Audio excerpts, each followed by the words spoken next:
అది ఎవరు? ఇక నా వారసురాలిగా నేను బంగారిని నియమిస్తున్నాను.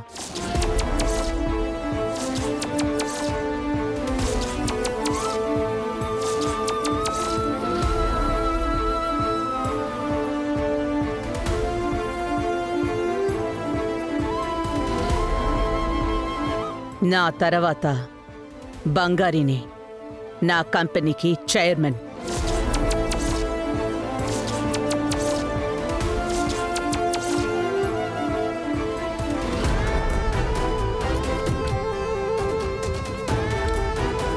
తనే నాకు నిజమైన వారసురాలు.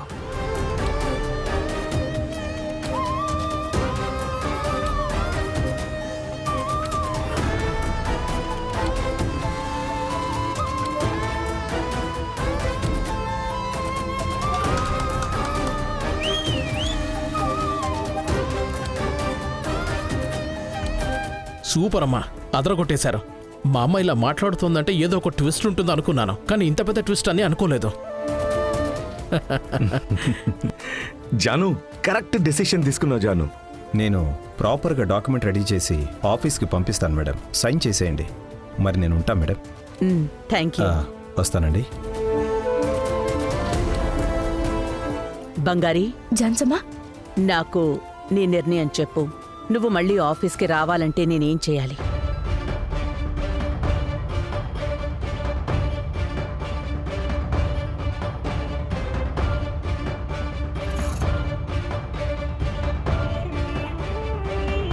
జాన్సమ్మా, నాకు జీతం కావాలి జాన్సమ్మా.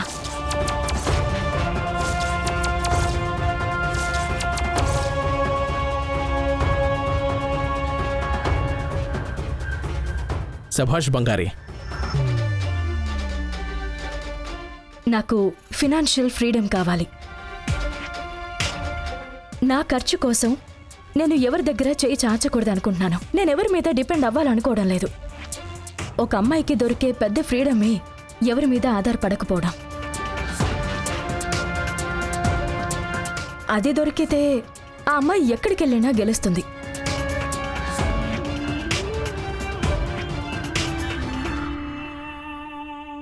మీనా,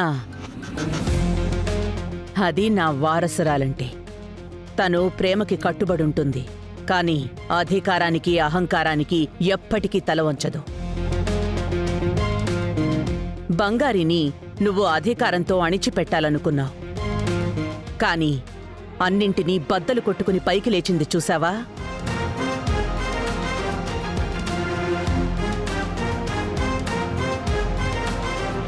నీ కోడల్ని చూసి నువ్వు గర్వపడాలి మీనా.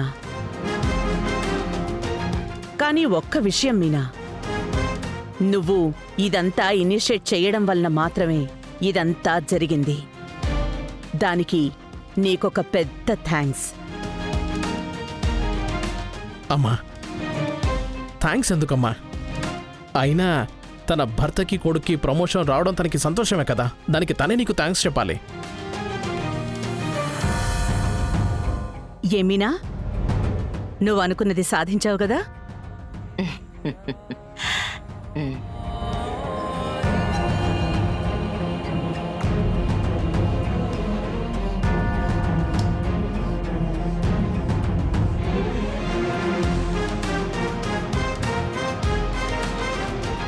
Congrats sister. బంగారి ఆగు. ఏంటి పెద్ద ఇదనుకుంటున్నావా? అత్తయ్యనే కొలిక్కొచ్చి నిర్ణయం తీసుకున్నారు. సంతకం పెట్టే టైంకి ఆవిడ్ని సెపరేట్గా తీసుకెళ్లి ఆవిడతో ఏదేదో మాట్లాడి ఏదేదో నచ్చచెప్పి ఆవిడ నిర్ణయాన్ని మార్చేశావు కదా నువ్వు. మీనా, ఆపండి.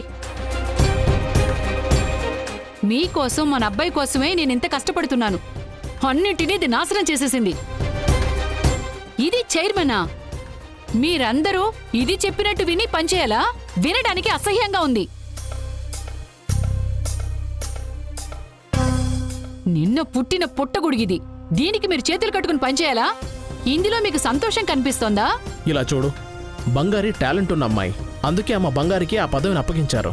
ఇందులో నీకెందుకు కడుపుమంట? ఎంతైనా బంగారి నీ కోడలే కదా. మీరిలా ఎలా మాట్లాడగలుగుతున్నారండి? మన కొడుకు కదండి ఈ కుటుంబానికి వారసుడు. వాడికే కదండి న్యాయంగా ఈ పదవి రావాలి. లేదంటే మీరు కదా చైర్మన్గా ఉండాలి. ఇదెవరండి? నిన్న వచ్చింది ఇది. దీనికి కుటుంబానికి ఏంటి సంబంధం? మీనా, తను ఈ ఇంటి కోడలు. ఏంటి సంబంధం అని అడుగుతున్నావు? అవును, కోడలు. ఏదో ఆశపడి తాళి కట్టించుకుని తీసుకొచ్చినట్టు చెప్తున్నారు. మీకసలేం తెలీదండి. అయ్యో, వయసు అయిందంటే బుద్ధి మందగించిపోతోంది. అందుకే అత్త ఇలాంటి నిర్ణయం తీసుకున్నారు. అత్తయ్య, చాలా ఆపండి.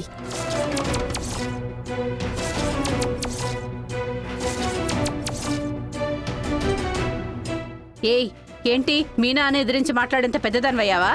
పిన్ని, ఇది నాకు మా అత్తకి సంబంధించిన విషయం. ఇందులో మీరు మధ్యలో దూరకండి.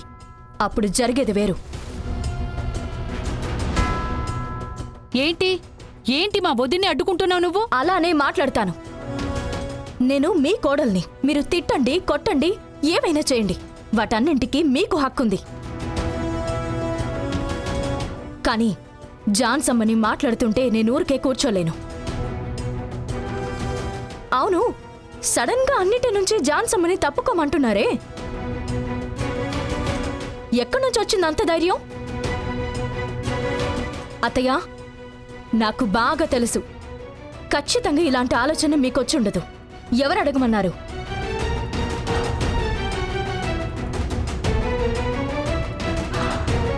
అత్తయ్య, కుటుంబాన్ని ముందుకు నడిపించే స్థానంలో ఉన్నారు. మా అందరికీ మంచిది చెడేది అని మీరు నేర్పించాలి. ఇలా వేరే ఎవరో చెప్పిన మాటలు విని తప్పుగా మాట్లాడకండి. అది మీకు మంచిది కాదు, ఈ కుటుంబానికి మంచిది కాదు. ఏంటి, వదిలేస్తే నీ పాటికి మాట్లాడుతూనే ఉన్నావు? నీకేంటి అంత పొగరికిందా? పొగరు కాదత్తయ్య, అభిమానం. మా జాన్సమ్మ ఆత్మాభిమానానికి ఏదైనా ఇబ్బంది వచ్చింది అంటే నేను చూస్తూ ఊరికే ఉండను. నన్ను తిట్టండి, ఏం కావాలన్నా అనండి, నేను ఎదురు మాట్లాడకుండా సైలెంట్గా ఉంటాను. కానీ జాన్సమ్మని ఒక్క మాట అన్నారనుకోండి, నేను మనిషినని మర్చిపోతాను.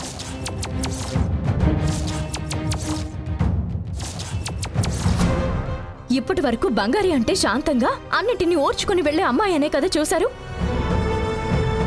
ఇక మీద వేరే బంగారిని చూస్తారు. తనని మీరు అస్సలు ఫేస్ చేయలేరు.